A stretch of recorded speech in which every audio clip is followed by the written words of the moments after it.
Hello বন্ধুরা, আজকে রথযাত্রা। তো ঘরে আমার জগন্নাথ আছে। আমি এই একটুখানি পুজো দিলাম, পুজো হয়ে গেছে। একটু সন্দেশ, সর ভাজা, কলা পুজো দিলাম। আর যা ওয়েদারের অবস্থা, প্রচণ্ড পরিমাণে থেকে থেকে বৃষ্টি হচ্ছে। আর তোমার দাদাভাই বলছে আজকে খিচুড়ি খাবে।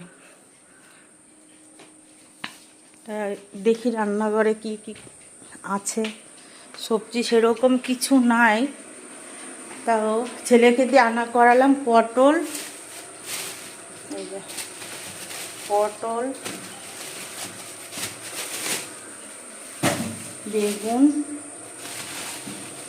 কাঁকরোল, এই যে গাজর,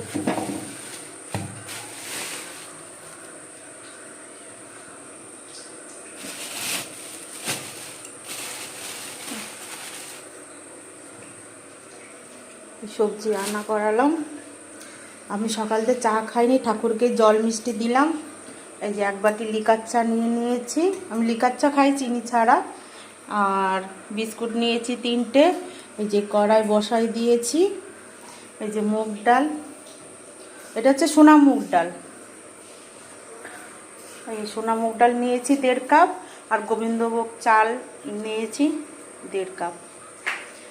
তা এখন খিচুড়ি খাবে। আর দেখি করব, এই বেগুন ভাজা করব। এই যে বেগুন ভাজা করব, পটল ভাজা করব, গাজর দেব, আর কাঁকরোল আছে, কাঁকরোল দেবো দিয়ে একটা ভাজা মতন করব। আর পাঁপড় ভাজবো। এমনি কোনো আর তরকারি টরকারি করবো না। আমার সমস্ত কাজ হয়ে গেছে। তোমাদের আমি কি সারাদিনে কি কি কাজ করি তোমাদের পরের ভিডিওতে দেখিয়ে দেবো বন্ধুরা। এই জল গরম হয়ে গেছে, অফ করে দিই। ভীষণ বাইরে আবার মেঘ করে এসে অন্ধকার করে নিয়ে এসছে। দেখো ওই যে মেঘও ডাকছে, মনে হচ্ছে আবার নামবে। বাইরেও জামা কাপড় আছে। আমি সারাদিন কি কি কাজ করি তোমাদের পরের ভিডিওতে দেখিয়ে দেবো বন্ধুরা। ভালো লাগলে শেয়ার করো, লাইক করো। টাটা।